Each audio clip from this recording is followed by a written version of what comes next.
Scientists believe that 80% of the volcanic eruptions on Earth take place in the ocean.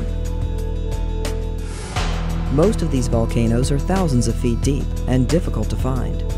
But in May of 2009, scientists captured the deepest ocean eruption ever found. Nearly 4,000 feet below the surface of the Pacific Ocean, in an area between Samoa, Fiji, and Tonga, the West Mata volcano was discovered. The explosions of molten rock were spectacular.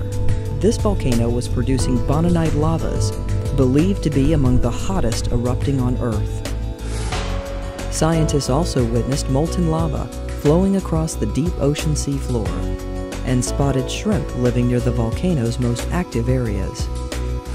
This research allows us to closely examine how ocean islands and undersea volcanoes are born.